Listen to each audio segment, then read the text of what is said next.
Welcome to ILTV's Israel Daily. I'm Ladar Gravelazi, and coming up in today's newscast. Speaking from the Western Wall tunnels, Prime Minister Binyamin Netanyahu reiterates Israel's historic claim to Jerusalem. The coalition in the Knesset today trying to pass the state budget amid internal squabbling. And another increase in cost of living. This time, bread prices go up by about 5%.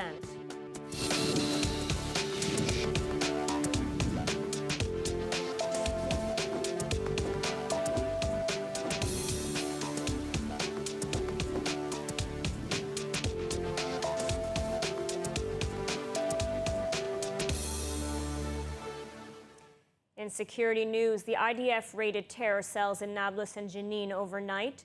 In Nablus, 3 Palestinian gunmen were killed in an exchange with security forces. Earlier, a soldier was moderately hurt in a car ramming attack in the town of Huara. The car fled the scene towards Nablus after troops opened fire. More from ILTV's Steve Leibovitz. IDF security forces operating in both Nablus and Jenin overnight raided terror cells as part of the continuing effort to actively curb terrorist activity. 3 gunmen were killed during an exchange of fire. An additional 3 Palestinians were reportedly wounded. The army confiscated illegal weaponry and destroyed an explosives lab.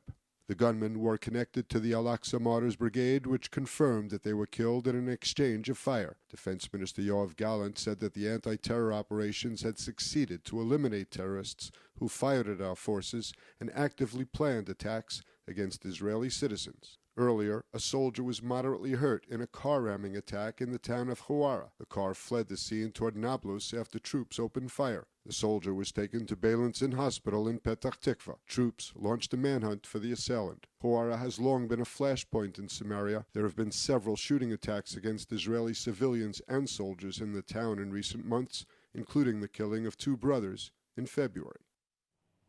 And in honor of Jerusalem Day, the entire Israeli cabinet gathered in the Western Wall tunnels adjacent to the Western Wall in the Old City on Sunday. The cabinet agenda focused on plans to develop and strengthen the united eternal capital of the State of Israel. ILTV's William Sharon has more. The weekly cabinet meeting venue was chosen to make a political statement. Jerusalem united in the Six-Day War is the eternal capital of the State of Israel. Prime Minister Benjamin Netanyahu opened his remarks by debunking the comments several days ago by Palestinian President Mahmoud Abbas, claiming that the Jewish people have no links to the holy place and that Eastern Jerusalem is part of the PA.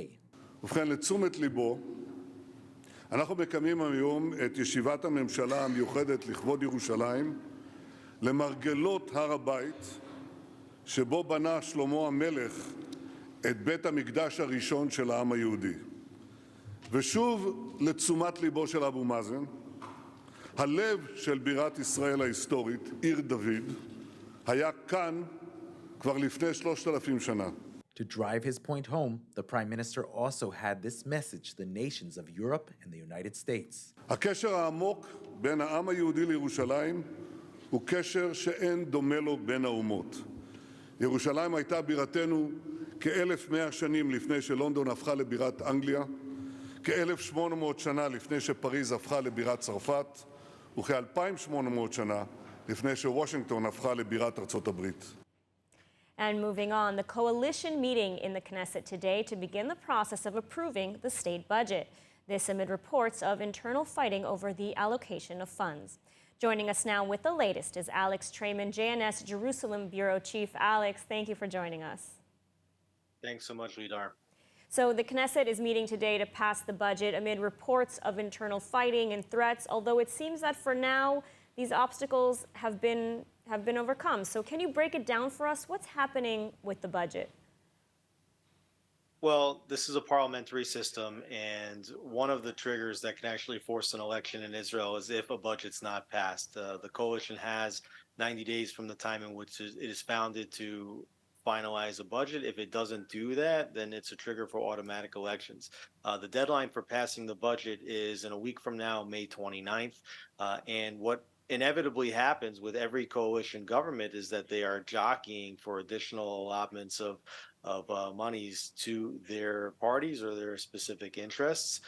And so you have a lot of tussling and you have a lot of threats during this time. But I think that it's pretty likely that all the parties are going to come together and eventually pass this budget, because each of the parties that's in the government now, the majority of them would not be in a new government, and then they would get nothing from a new budget. So everybody really has every incentive to come together and to stop with the threats and sit down and pass a budget. Because if the budget doesn't pass, I think the deadline is May 29th, it leads to the automatic dissolution of the government. Is that right?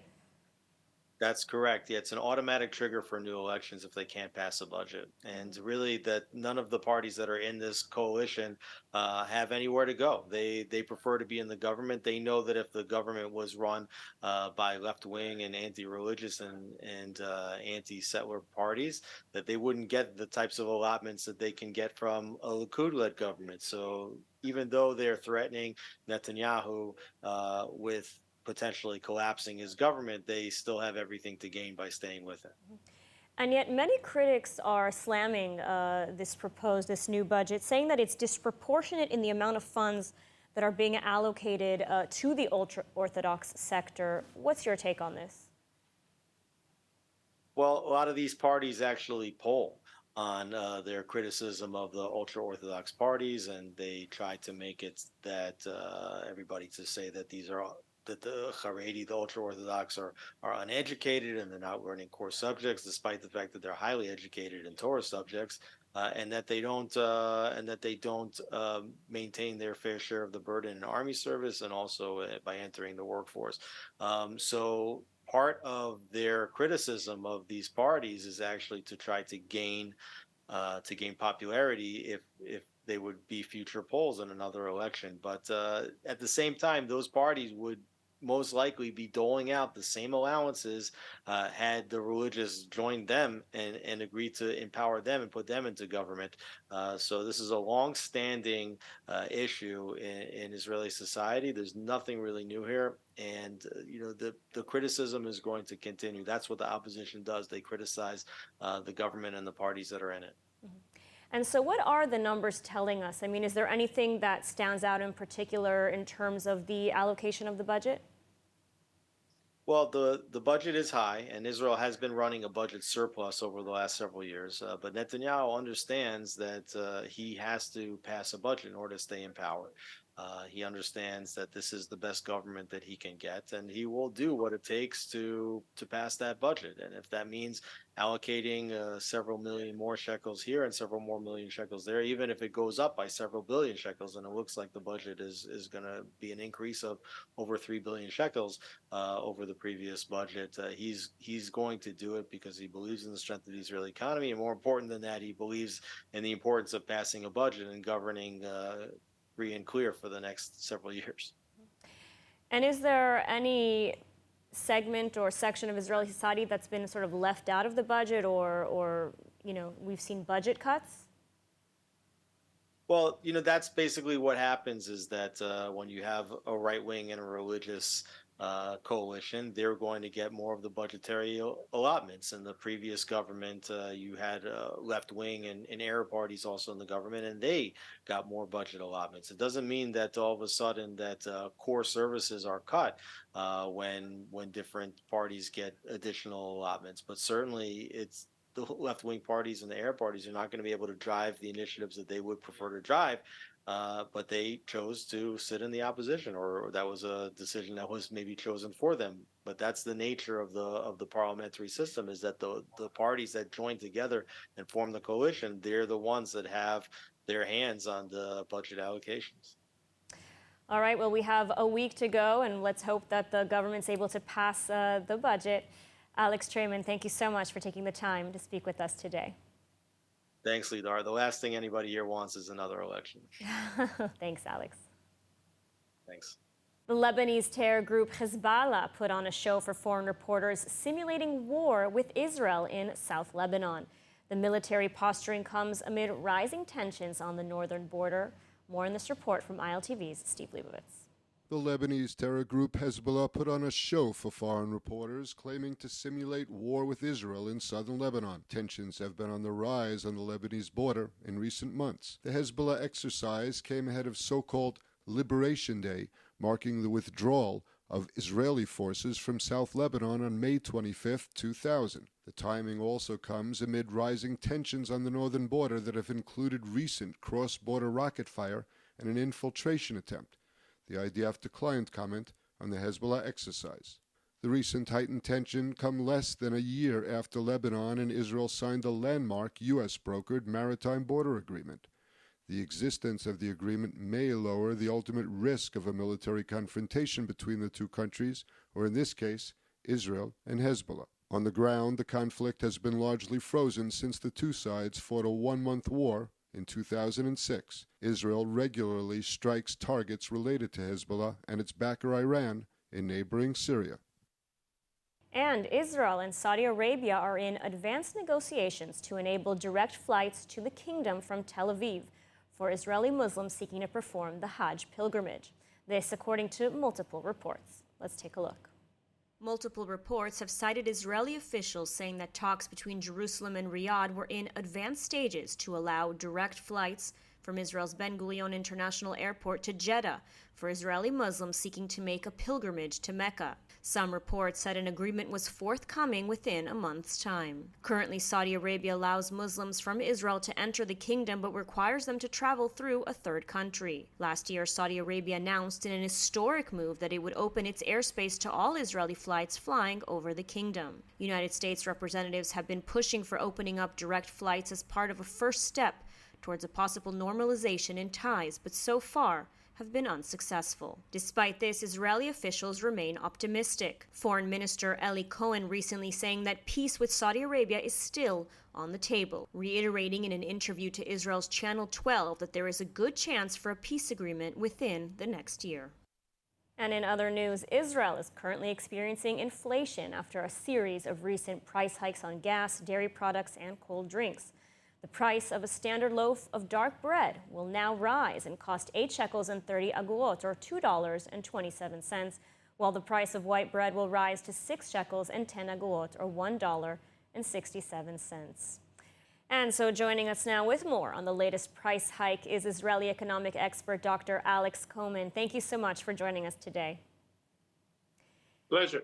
So another day, another price hike. How did we get here, and when can we expect to see the prices stop rising? Well, the astonishing thing is that Israel had inflation which was half that of the US and Europe. And the US managed to actually curb its inflation, and Israel has a higher inflation now than the US.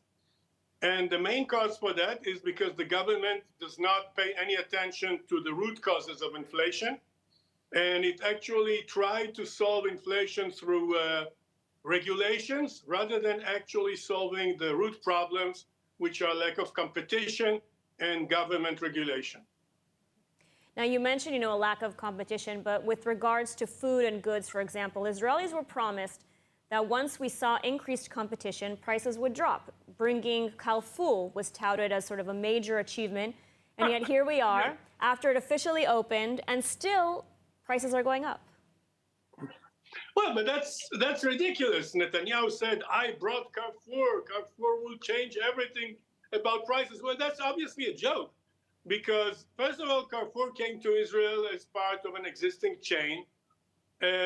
Some of its products are actually cheaper. Some of its products are more expensive. This is voodoo economics, the idea that we bring in kind of Carrefour and everything we know about prices changes.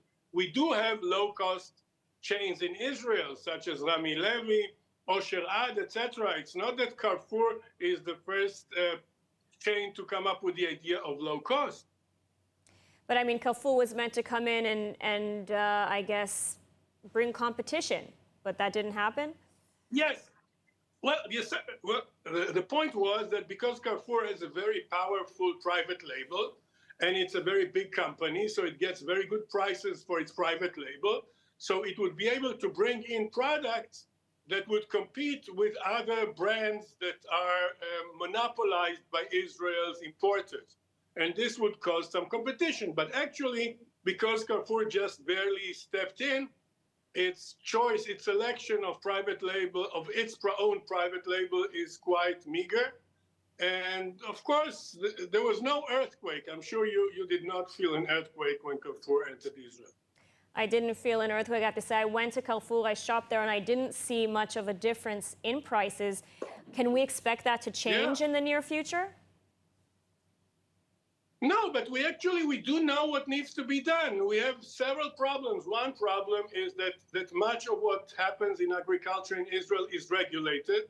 So, for instance, if I have a cow on my balcony, I'm not allowed to sell its milk unless I buy a quota. This is true about milk. It's true about eggs. It's even true about honey. So if my bee makes honey, I'm not allowed to sell it unless I buy a quota. Why?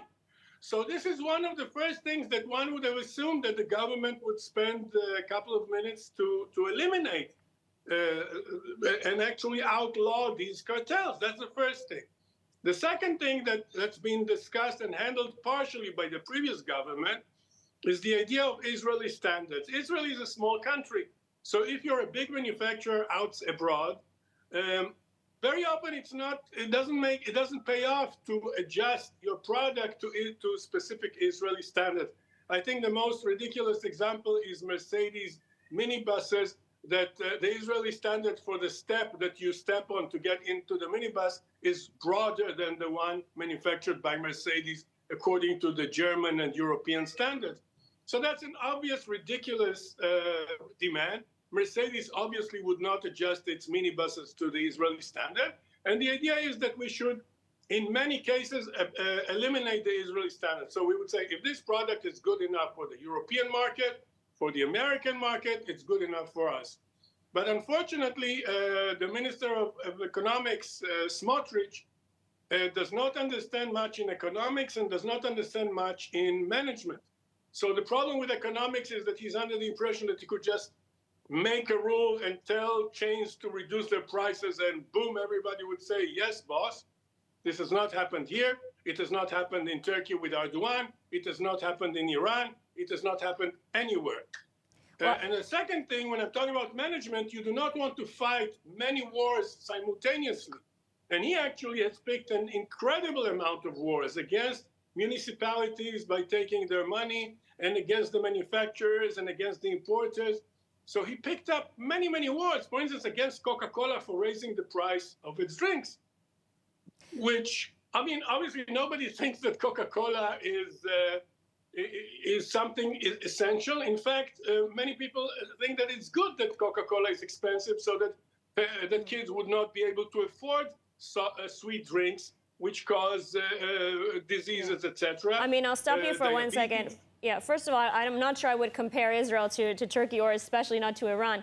But, you know, it seems as though the government does have some steps it needs to take, but it seems also as though the chains are sort of all kind of jumping on the bandwagon and just, raising prices. It's being something that's done all across the board. So perhaps there's an issue there as well. Anyways, Dr. Alex Coleman, thank you so much for taking the time to speak with us today about this very important topic, and let's hope we won't hear of any more price hikes. Thank you. Bye. And the Herzliya School in Cape Town, South Africa, is one of the most well-known Jewish schools in the diaspora. The school ensures its students maintain both a strong connection to Judaism and Israel, and together with Ulpan O, also ensures they learn the Hebrew language. So joining us now with more is Jeff Cohen, Director of Education, and Andries van Rensen, Executive Director at Herzliya School in Cape Town, South Africa. Thank you for joining us. Pleasure. So both South Africa has a very tight-knit Jewish community. How much does Judaism and Hebrew and the connection to Israel sort of factor into the educational program at the school? Okay. So Herzliya was founded in 1940. So we're actually over 80 years old. And we've always been a very proudly Jewish school and a very proudly Zionist school.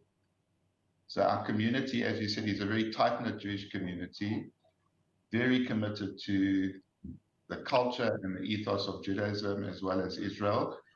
And at Herzliya, we believe that it's critical that our students leave our school one day with a strong Jewish identity that they've learned over the 12 years of their education at Herzliya School.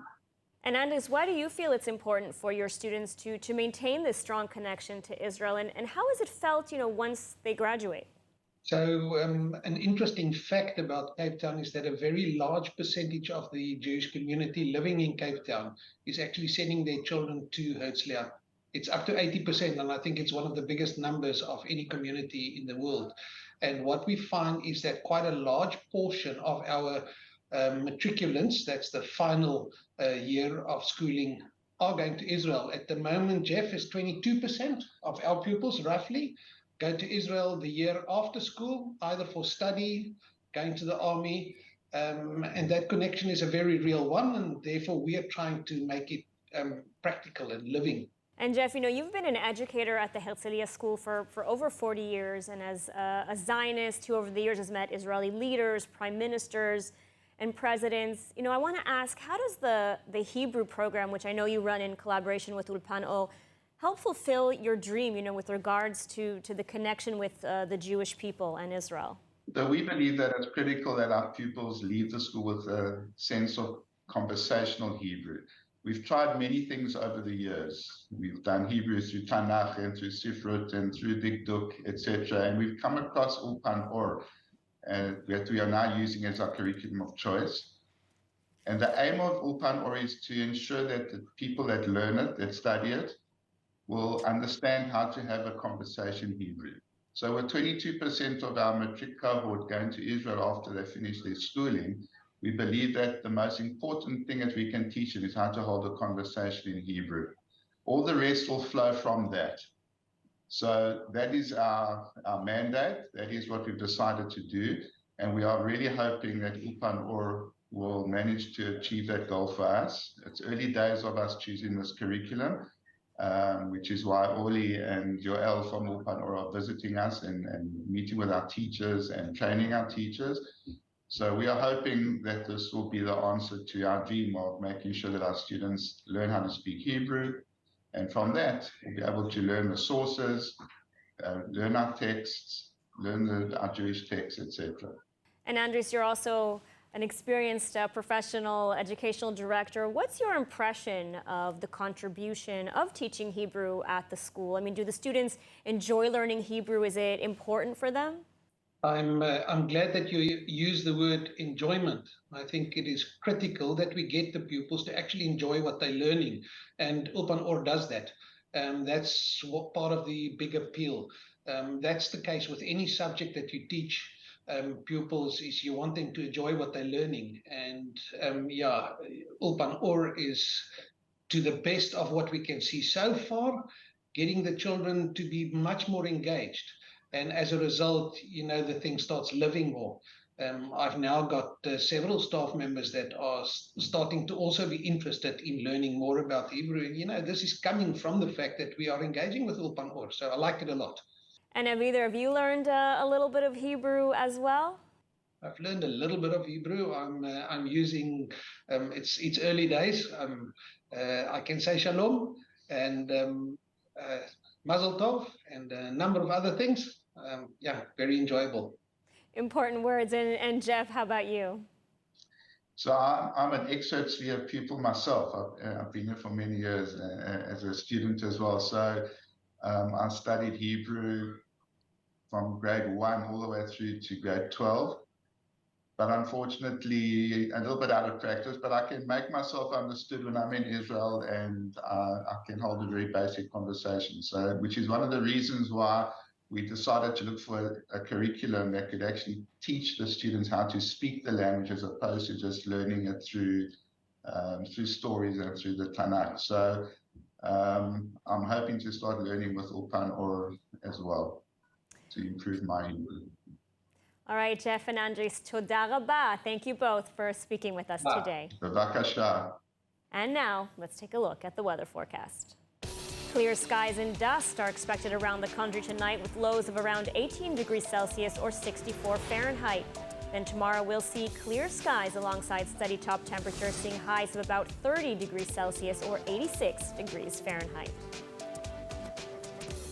And that's all for today's news. For more updates from Israel on all your devices, check out our ILTV channel, subscribe to our ILTV newsletter, and don't forget to check out our new and improved website, iltv.tv, with all the latest news from the heart of the State of Israel. I'm Ladar Gavelazi. Be well, and thank you so much for watching.